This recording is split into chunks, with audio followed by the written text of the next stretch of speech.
సభాధ్యక్షులు శ్రీరాములు గారు, municipal chairman Rajesh గారు, వైస్ చైర్మన్ జాకిర్ గారు, అదేవిధంగా వేదిక మీద ఉన్న ప్రజాప్రతినిధులు, మాజీ ప్రజాప్రతినిధులు, మరి ముఖ్యంగా ఈరోజు వెన్నుపోటుకు 2 ఏళ్లు రాష్ట్ర వ్యాప్తంగా జరుగుతున్న కార్యక్రమానికి వచ్చినటువంటి అశేష జనవాహినంతా, వైఎస్ఆర్సీపీ కార్యకర్తలు, నాయకులు, జగన్మోహన్ రెడ్డి గారి అభిమానులు, రాజశేఖర రెడ్డి గారి అభిమానులు, విలేకరులు అందరికీ పేరు పేరుగా నా హృదయపూర్వక నమస్కారం తెలియజేస్తాం. రామకృష్ణ కరెక్ట్ 2 ఏళ్ల ముందర ఇదే సమయం ఎట్లుండే, ఇంటింటికి గోపాలు, ఇంటింటికి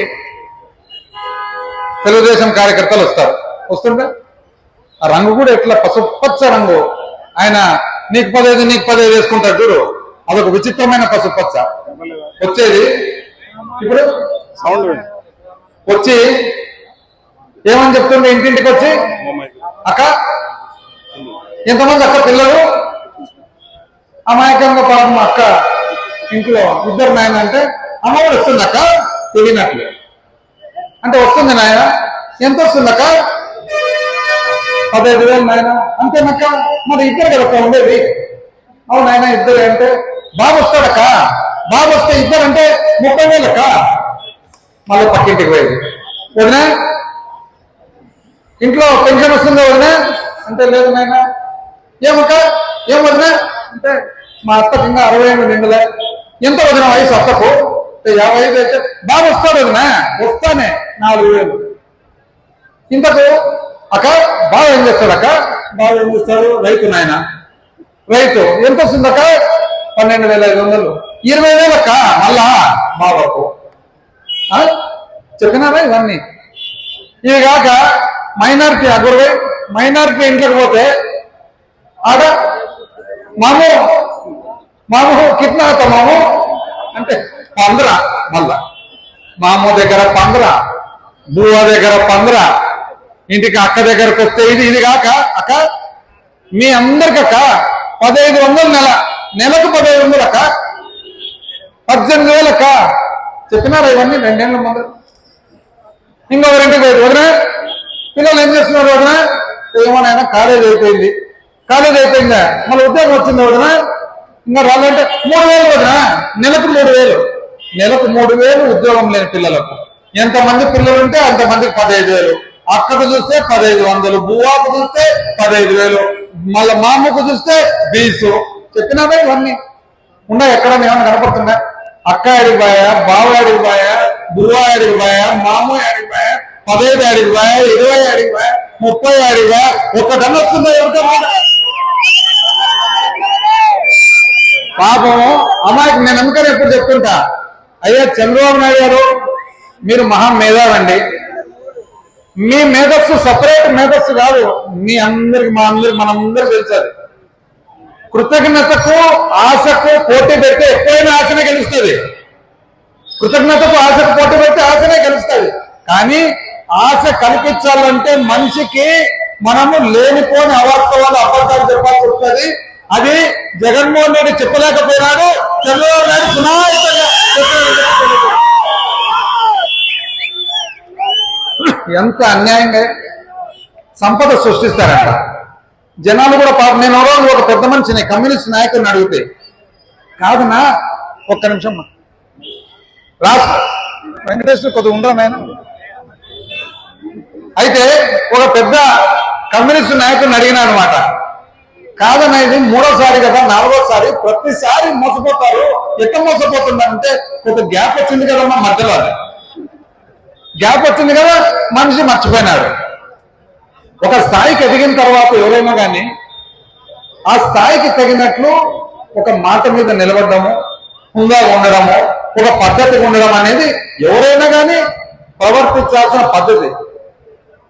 ఎన్నేళ్ళు రాజకీయాల్లో ఉన్నా కూడా మానవుడు ఆశాజీవి, మానవుడు పేదవాడు, ఏదన్నా కానీ మనం ఆశ కల్పిస్తే లొంగిపోతాడని చెప్పి ఈ విధంగా మోసం చేయడము ఏమాత్రం ఆ స్థాయికి సమంజసమైన ఒకసారి రాష్ట్రం అంతా కూడా గమనించాలని చెప్పి మీ అందరికీ నేను తెలియజేస్తాను. సంపద సృష్టిస్తారంట. సృష్టి అయిందా? ఏమన్నా మల్లికార్జున ఏమైనా సంపద వచ్చిందా? నీకేమన్నా నారాయణ స్వామి నీకేమైనా సంపద వచ్చినా? నీకేమన్నా? మళ్ళా కొత్తగా పిల్లలను కనాలంట. ఏం మాట్లాడుతున్నారు? ఓ రోజు పిల్లలు కనమంటాడు, ఓ రోజు బిర్యానీ నేనే కనిపెట్టినా అంటాడు, ఓ రోజు గ్యాస్ సిలిండర్ నేనే నేర్పించిన అంటాడు. ఏం మాట్లాడుతున్నారు? ఏం చెప్తున్నారు? అర్థమే కాని పరిస్థితి. అసలు ఇవన్నీ కాక 2 ఏళ్ళు మొత్తం ఫెయిల్ అయిన తర్వాత మళ్ళీ ఏం కొత్తగా ఇది మంచి ప్రభుత్వం, ఒక స్కీమ్ ప్రోగ్రామ్ అంట. ఇది మంచి ప్రభుత్వం వాళ్ళే అంటే ఒక మనిషి పోయేది తనకు తానే సర్టిఫికేట్ ఇచ్చుకునేది. ప్రకాష్ నీకు నువ్వే సర్టిఫికేట్ ఇచ్చుకో, నేను మంచివాడిని అని. నీకు నువ్వే సర్టిఫికేట్ ఇచ్చుకో, 10వ తరగతిలో నాకు 100 మార్కులు అన్నిట్లో వచ్చినాయి. ఎవరు సర్టిఫికేట్ వాళ్ళు. ఇది మంచి ప్రభుత్వం. ఎందుకు మంచి ప్రభుత్వము అంటే కరెంటు ఛార్జీలు డబుల్ అయినందుక మంచి ప్రభుత్వం. కరెంటు ఛార్జీలు డబుల్ అయినా లేదా? ఇంటింటికి డబుల్ అయినా, దానికేమో మంచి ప్రభుత్వం. పెట్రోల్ డీజిల్ మొత్తము భారతదేశం పైకి ఎక్కువ రేటు ఉంది ఆంధ్ర రాష్ట్రంలో, దానికేమో మంచి ప్రభుత్వం. ఆసుపత్రికి పోతే ట్రీట్మెంట్ చేయడంలే, ఎందుకు? ప్రభుత్వం ఆరోగ్యశ్రీ బిల్లులు కట్టడంలే, దానికేమో మంచి ప్రభుత్వం. బడికి పోతే పిల్లలకు సర్టిఫికెట్లు ఇవ్వడంలే, ఎందుకంటే గవర్నమెంట్ ఫీజు చెల్లించడంలే, దానికేమో మంచి ప్రభుత్వం. ఉద్యోగాలు కల్పించకపోవడం వలన మంచి ప్రభుత్వం. మళ్ళా ఇది మంచి ప్రభుత్వం అని చెప్పి వాళ్ళకే వాళ్ళు సర్టిఫికేట్. ఎంత అన్యాయమైన పరిపాలన ఒక్కసారి చూడండి. కేవలం ఇదంతా ఎందుకు? పేదవాడు అమాయకుడు, మానవుడు ఆశాజీవి, మోసానికి సులభంగా గురైపోతాడు అని చెప్పి ఇంటింటికి కూడా అక్క నీకు 15, అక్క నీకు 18, బావా నీకు 20, మామ నీకు 20, బువ్వ నీకు 40. ఇవి ఎంత అన్యాయమైన. అందుకనే ఏడమే తెలుగుదేశం ఎక్కడ కనపడుతున్నారు బయట. ఇప్పుడు బొమ్మను అక్క అంటే నీ చెంపలు పెట్టి 3 పనులు రాలబడతారా?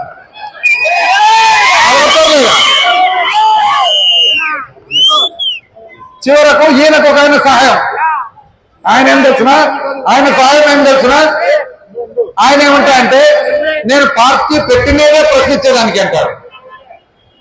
చివరకు అమాయకులు పాపం కాపులు అమాయకులు సపోర్ట్ చేసిన తర్వాత 5 సంవత్సరాల పాటు జగనన్న కాపు నేస్తం కింద వేలాది కోట్లు కాపులకు బలిజలకు సహాయం చేస్తే ఈ రోజు కనీసము కాపు నేస్తం కూడా అమలు చేయలేదు పరిస్థితులు. ఈయన పార్టీని స్థాపించినది ఎందుకంట? పార్టీని స్థాపించినది ప్రశ్నించేదంట.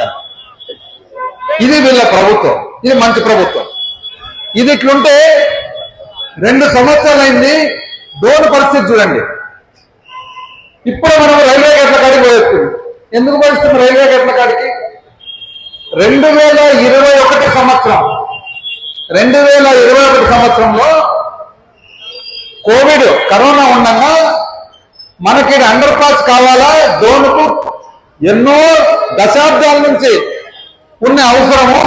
పెద్ద పెద్ద నాయకులు కదా ఉండేది, సన్నోళ్ళు నరేవరం ఏళ్ళోళ్ళు, ముఖ్యమంత్రులు, ఉప ముఖ్యమంత్రులు, మాజీ ముఖ్యమంత్రులు, కేంద్ర మంత్రులు ఎవరైనా ఒక్కరన్నా అండర్ పాస్ కట్టించారా? 2021లో ఫస్ట్ శాంక్షన్ లెటర్ ఏది?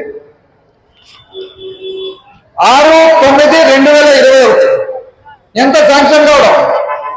12 కోట్లు. మామూలు ఎక్కడ కూడా పైన ఓవర్ బ్రిడ్జ్ ఉంటే కింద అండర్ బ్రిడ్జ్ అనేది ఎక్కడ ఇవ్వరు. ప్రత్యేకమైన శ్రద్ధతో, విపరీతమైన కష్టంతో 2021లో ఫస్ట్ శాంక్షన్ ఇచ్చినాం. శాంక్షన్ ఇచ్చిన తర్వాత ఒకవైపు కొండపేటకు పోవాలా, ఒకవైపు పాతపేటకు పోవాలా, ఒకవైపు బేతంపల్లి రోడ్డుకు పోవాలా, ఒకవైపు గుర్తు రోడ్డుకు పోవాలా, ఒకవైపు పైన ఓవర్ బ్రిడ్జ్ ఉంది. ఇంజనీర్ నుండి శాంక్షన్ ఇచ్చినారు సార్, కానీ కట్టేది ఎట్లా? ఒకవైపు వెంటనే కట్ అవుతుంది, 2 గేట్ల మధ్యలో పాతపేటకు పోతుంది. ఒకవైపు పక్కకు పోతుంది, వెంటనే కట్ అవుతుంది, బేతంపల్లి రోడ్డు పోతుంది. ఒకవైపు పక్కకు పోతుంది, గుర్తు రోడ్డుకు పోతుంది. పైన చూస్తే బ్రిడ్జ్ ఉంది. ఎట్లా సార్ కట్టేదంటే 1.5 సంవత్సరము ముందుకు వెనకాలకి ఇంజనీర్లు అంతా కూర్చొని ఫైనల్ గా సంవత్సరం తర్వాత ఆ డిజైన్ పూర్తి చేయడం జరిగింది.